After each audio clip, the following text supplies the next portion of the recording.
இந்த வார ஜோதிட வகுப்பில் சென்ற வகுப்பில் நாம் கண்டறிந்த லக்னம் நின்ற ராசி மற்றும் லக்னம் நின்ற நட்சத்திர பாதத்தை நான் இங்கே எடுத்துக்கிறோம். அந்த வகுப்பில் நாம் கண்டறிந்த விஷயங்கள் நம்மளுடைய நினைவூட்டலுக்காக மீண்டும் ஒரு முறை இங்கே கொடுத்துள்ளேன். திருப்பூர் அட்சரேகை 11 பாகை, தீர்க்கரேகை 77 பாகை. 9 ஏப்ரல் 2022 அன்று திருப்பூரில் சூரிய உதயம் 6:13 சுதேச மணி கண்டுபிடிக்கப்பட்டது 21 நிமிடம் 28 வினாடிகள். அது கழிக்க போக சுதேச மணி கிடைப்பது 3 மணி 1 நிமிடம் 32 வினாடிகள் மதியம். சூரிய உதயாதி நாளிகை 21 நாளிகை 37 வினாடிகை 20 தற்பறை. லக்னம் என்ற ராசி கடகம், லக்னம் என்ற நட்சத்திர பாதம் கடக ராசியில் பூசம் 4ஆம் பாதம் ஆகும். இனி இதை வைத்துக்கொண்டு நாம் ஜென்ம ராசி ஜென்ம நட்சத்திரம் என்பதை கண்டறிவோம். ஜென்ம ராசியை கண்டறியும் முன் ஜென்ம நட்சத்திரம் என்பதை கண்டறியலாம் ஈஸியாக.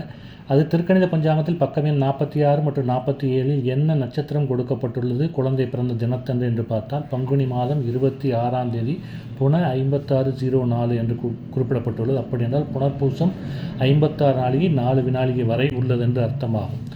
பொதுவாக நாம் கண்டறிந்த சூரிய உதயாதி நாளிகை இங்கே கொடுக்கப்பட்டுள்ள நட்சத்திர நாளிகைக்கு உட்பட்டு இருந்தால் அந்த நட்சத்திரத்தையே நாம் குழந்தை பிறந்த ஜென்ம நட்சத்திரமாக எடுத்துக்கொள்கிறோம். ஒருவேளை அந்த நாளிகைக்கு தாண்டி இருந்தால் அந்த நட்சத்திரத்துக்கு அடுத்த நட்சத்திரத்தை குழந்தை பிறந்த ஜனனகால ஜென்ம நட்சத்திரமாக எடுத்துக்கொள்ளுகிறோம்.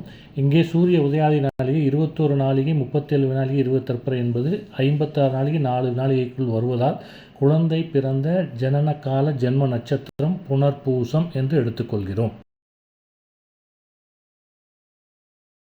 ஜென்ம நட்சத்திரம் தெரிந்ததனால் ஜென்ம ராசியை கண்டறிய வேண்டும். ஜென்ம ராசியை கண்டறிய ஜென்ம நட்சத்திரத்தின் ஆதி முதல் அந்தம் வரை உள்ள அதன் மொத்த பாகைகளை கண்டறிய வேண்டும். அதாவது டிராவல், நட்சத்திரம் எதுலேருந்து எது வரைக்கும் போகிற டிராவல், அதை ஆதி அந்த பரமநாளிகைன்னு சொல்கிறோம். அதாவது ஆதி புள்ளி முதல் நாள் நட்சத்திரம் முடிவடைந்த நேரத்திலிருந்து இந்நாள் நட்சத்திரம் முடிவடை நேரம் வரை உள்ளதே ஆதி அந்தம், அதுவே நட்சத்திரத்தின் ஆதி அந்த பரமநாளிகை என்று சொல்கிறோம்.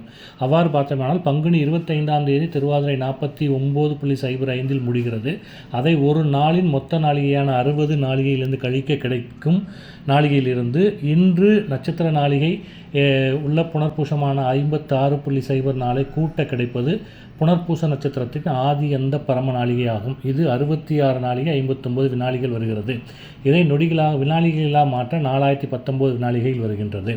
இப்பொழுது இந்த குழந்தை பிறந்த சூரிய உதயாதி நாளி வரை எவ்வளோ சென்றது, அதாவது குழந்தை பிறக்கிறதுக்கு அந்த நட்சத்திரத்தில் எவ்வளோ முடிஞ்சிருச்சு அப்படின்றத கண்டுபிடிக்கிறது தான் செல்லானதுன்னு சொல்லுவோம். நட்சத்திரத்தில் செல்லானது இது பங்குனி மாதம் 25ஆம் தேதி புனர்பூச இருப்பான 10 நாளிகை 55 வினாளிகளுடன் சூரிய உதயாதி நாளிகையான 21:37 வினாளிகளை கூட்ட கிடைப்பது 32 நாளிகை 20 தற்பறை. அதாவது மொத்தமாக 1952.20 வினாளிகையில் ஆகும்.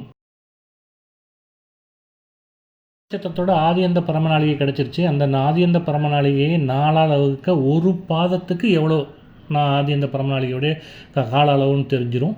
அந்த கால அளவுலேருந்து நம்ம சூரிய உதயாதி நாளிகை கண்டறிஞ்சோம் இல்லையா குழந்தை பிறந்தது, அந்த வினாளிகையிலிருந்து இந்த ஒரு பாத அளவை கொஞ்சம் கொஞ்சமாக கழிச்சிக்கிட்டே வரும்போது எங்கே கழிக்க முடியாதோ அந்த நட்சத்திர பாதமே குழந்தை பிறந்த ஜென்ம நட்சத்திர பாதமாகும். இங்கே பார்த்தீங்கன்னா 1952 குழந்தை பிறந்த நேரத்தில் நட்சத்திரத்தில் செல்லானது. அதுலேருந்து முதல் பாதம் 1004 கழிக்க 947 தான் வருது. அது ரெண்டாவது பாதம் 1004 கழிக்க முடியாது. எனவே ஜென்ம நட்சத்திரத்தின் புனர்பூசம் 2ஆம் பாதம் குழந்தை பிறந்த ஜென்ம நட்சத்திரம் பாதமாகும்.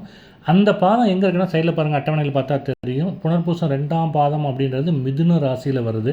அப்போ குழந்தை பிறந்த ஜென்ம ராசி மிதுனம், அதாவது சந்திரன் நிற்கும் ராசி. அந்த ராசி நின்ற ஜென்ம நட்சத்திரம் எதுனா புனர்பூசம் 2ஆம் பாதம் என்பதாகும்.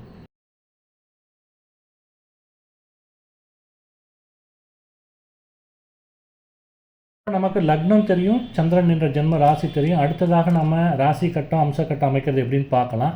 இந்த ராசி கட்டம் வம்ச கட்டம் அமைக்கிறது திருக்கணித பஞ்சாங்கத்தில் பக்கம் எண் 20, 21, 22, 23 துணை கொண்டு நம்ம பண்ணுறோம். இதில் கிரக பாதாச்சாரங்கள் இருக்குது. அந்த அட்டவணையிலேருந்து சூரியன், செவ்வாய், புதன், குரு, சுக்கிரன், சனி, ராகு, கேது ஆகிய நவகிரகங்களுக்கு நாம் நட்சத்திர பாதம் மற்றும் ராசி அம்சத்தை பார்க்குறோம். எப்படி பார்க்குறோம் அப்படின்னா, பங்குனி மாதம் 26ஆம் தேதி அந்த சூரிய உதயாதி நாளிகை, நாம் கண்டறிந்த சூரிய உதயாதி நாளிகை 21.37க்கு என்ன கொடுத்துருக்கு என்கிறத நம்ம எடுத்துக்கிறோம். அப்படி பார்த்தா சூரியனுக்கு வந்து என்ன வந்திருக்கு, ரேவதி 3ஆம் பாதம் மீன ராசி கும்ப அம்சம், செவ்வாய்க்கு அவிட்டம் 3ஆம் பாதம் கும்ப ராசி துலா அம்சம், புதனுக்கு அஸ்வினி 1ஆம் பாதம் மேஷ ராசி மேச அம்சம், குருவுக்கு புரோட்டாதி 3ஆம் பாதம் கும்பராசி மிதுன அம்சம், சுக்கிரனுக்கு சதயம் 1ஆம் பாதம் கும்பராசி தனுசு அம்சம், சனிக்கு அவிட்டம் 2ஆம் பாதம் மகர ராசி கன்னி அம்சம், ராகுவுக்கு கிருத்திகை 2ஆம் பாதம் ரிஷப ராசி மகர அம்சம், கேதுவுக்கு விசாக 4ஆம் பாதம் விருச்சிக ராசி கடக அம்சம். அப்போ லக்னமான நம்மளுக்கு பூசம் 4ஆம் பாதம் வந்து கடக ராசிலையும் அது வந்து விருச்சிக அம்சத்துலேயும் விழுது. சந்திரன் புனர்பூசமான 2ஆம் பாதம் மிதுன ராசிலையும் அது ரிஷப அம்சத்துலேயும் விழுது. இதை வச்சு நம்ம சைடில் கட்டம் போட்டிருக்கோம். இந்த கட்டத்தை பார்த்தா உங்களுக்கு தெரியும் எப்படி இந்த கட்டத்தை அமைச்சிருக்கோன்றது. ராசி கட்டம் போட்டாச்சு, அம்ச கட்டம் போட்டாச்சு. அடுத்தது என்ன பண்ணுறோம், குழந்தை பிறந்தப்ப கர்ப்பசல் போக என்ன தசாபுத்தி இருப்பு இருக்குதுன்னு கண்டுபிடிக்கணும். இதை கண்டுபிடிக்கிறதுக்கு வந்து ஒரு ஃபார்முலா இருக்குது. அந்த ஃபார்முலா தசாபுத்தி கணிதம் அப்படின்னா ஜென்ம நட்சத்திரத்தில் என்ன செல்லானது, அதோட ஜென்ம நட்சத்திராதிபதியோட தசாண்டுகளை பெருக்கி அதோட 360 பெருக்கி ஜென்ம நட்சத்திரத்தோட ஆதி அந்த பரமநாளிகளை வகுத்தா கிடைக்கிறது தான் வந்து தசாபுத்தி இருப்பு. இந்த தசாபுத்தி இருப்பு கணிதத்துக்கு ஒவ்வொரு நட்சத்திரமும் ஒரு அதிபதி வச்சுருக்கும். இப்போ பார்த்தீங்கன்னா அஸ்வினி, மகம், மூலம் ஆகிய நட்சத்திரங்கள் கேது அதிபதி. கேது அதிபதினா 7 தசாவருடங்கள் இருக்கும்.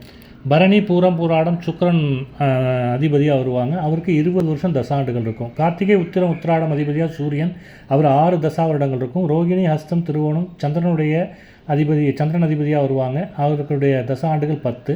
மிருகஸ்ரீஷம், சித்திரை, அவிட்டம் செவ்வாயினுடைய நட்சத்திரங்களாக வரும். அது தசாண்டுகள் 7. திருவாதிரை, சுவாதி, சதயம் ராகுனுடைய நட்சத்திரங்களாக வரும். அது தசாண்டுகள் 18. புனர்பூசம், விசாகம், பூரட்டாதி குருவினுடைய நட்சத்திரங்கள், இதனுடைய தசாண்டுகள் 16. நம்மளுடைய ஜென்ம நட்சத்திரம்ன்றது குருவினுடைய இதில் வருது. ஸோ குருவினுடைய தசாண்டுகள் 16. இதை எடுத்துக்கிட்டு இந்த கணிதம் செய்யும்பொழுது நம்மளுக்கு கிடைக்கிறது வந்து ஜனனக்கால குரு தசா இருப்பு வந்து 7 வருடங்கள் 9 மாதங்கள் 8 நாட்கள் ஆகும்.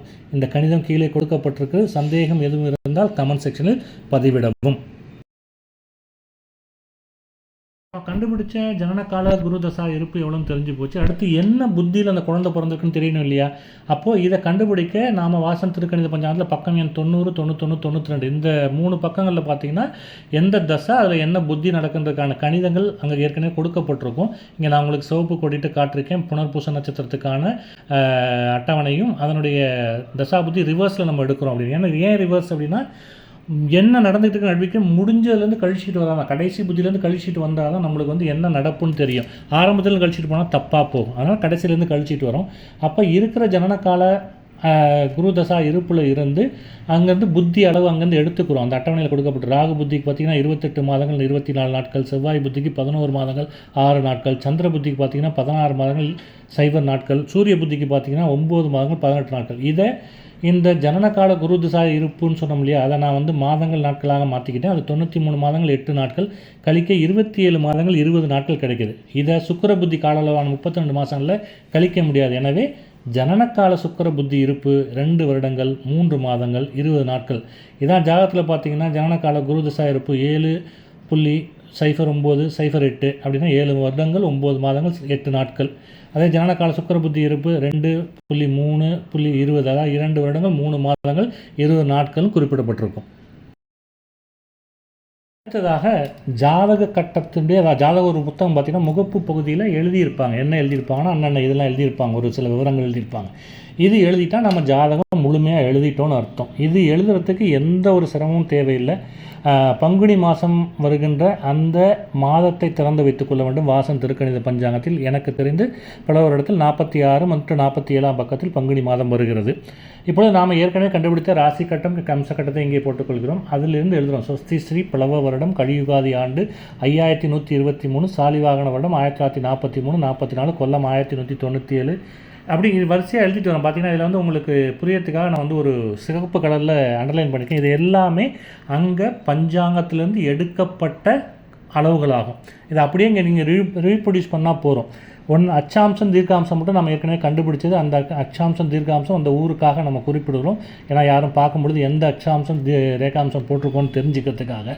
அதெல்லாம் மிக முக்கியமானது. ஒரு ஜாதக பத்திரிகை எழுதும்போது மேலே குறிப்பிடுகிற இந்த வாக்கியம் மிக முக்கியம்.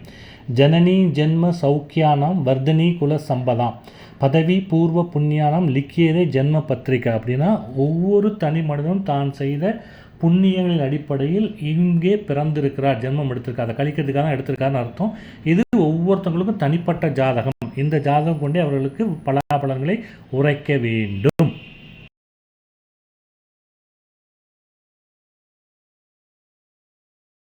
பார்த்த இந்த ஜென்ம ராசி கண்டறிவது, ஜென்ம நட்சத்திரம் கண்டறிவது, ஆதி எந்த பரமநாளியை கண்டறிவது, அதுக்கப்புறம் பார்த்திங்கன்னா தசா இருப்பு கணிதம் கண்டறிவது, ஏற்கனவே பார்த்த லக்னம் கண்டறிதல், லக்னம் நின்ற ராசி, லக்னம் நட்சத்திரம், அப்புறம் பார்த்திங்கன்னா மற்ற நவகிரகனுடைய பாலாச்சாரங்கள் இதெல்லாம் நம்ம பார்த்துட்டோம். இப்போ இதை வச்சு ஒரு ஜாதகம் எப்படி எழுதணும்னு நமக்கு இப்போ தெரிஞ்சிருக்கணும். இந்த ஜாதகத்தை வச்சு நீங்கள் யாருக்கு வேணாலும் ஜாதகம் எழுதலாம், இதே போல் கணிதம் செய்து. இதுதான் ஜாதக கணிதம் பேர். ஆனால் இதில் ஒரே ஒன்று விடுபட்டிருக்கு. என்ன விடுபட்டிருக்கு? இதில் மாந்தி கிரகம் இல்லை. மாந்தி கிரகம் சில இடங்களில் குறிக்கிறாங்க, சில இடங்களில் குறிப்பிடுறதில்லை. ஆனால் மாந்தி கிரகம் என்பது மிக முக்கியமான கிரகம். இது சனியின் மைந்தன் அப்படின்னு சொல்லப்படுகிற ஒரு கிரகம். இந்த கிரகம் ஒரு இடத்துல என்ன மாதிரி கெடுதல் அல்லது கெடுபலன்கள் நடக்கக்கூடியது என்பதை தெளிவாக சுட்டி காட்டக்கூடிய ஒரு கிரகம். இந்த மாந்தி கிரக கணிதம் திருக்கணித வாசன் பஞ்சாங்கத்தில் கொடுக்கப்படலை. அது எப்படி பண்ணுறது அப்படின்றத நாம் அடுத்த வகுப்பில் பார்க்கலாம். அதோட இன்னொரு முக்கியமான விஷயம் இருக்குது. இப்போ நம்ம ராசி தெரியும், நிறைய அம்சம் தெரியும், ஆனால் கிரகங்கள் எந்த பாகையில் நிற்கிது அப்படின்ற விஷயம் தெரியாது. அதை கண்டறியறதுக்கு பாவக கட்டம்னு நாம் ஒன்று கண்டறிஞ்சு வரைவோம். இந்த பாவக கட்டமே ஒரு ஜாதகருக்கு என்ன மாதிரி தோஷங்கள் இருக்குன்றதை உறுதி செய்யும். ஸோ இந்த இரண்டையும், மாந்தி கிரக கணிதம், பாவக கட்டம், இது ரெண்டையும் போடுறது எப்படின்ற விஷயத்தை நம்ம அடுத்த வகுப்பில் பார்ப்போம். அதுவரை இந்த வகுப்பில் ஏதாவது சந்தேகங்கள் இல்லை தெளிவு பெற வேண்டிய விஷயங்கள் இருந்தால் கமெண்ட்ஸில் பதிவு பண்ணுங்கள். நான் உங்களுக்கு ரிப்ளை தரேன். வணக்கம்.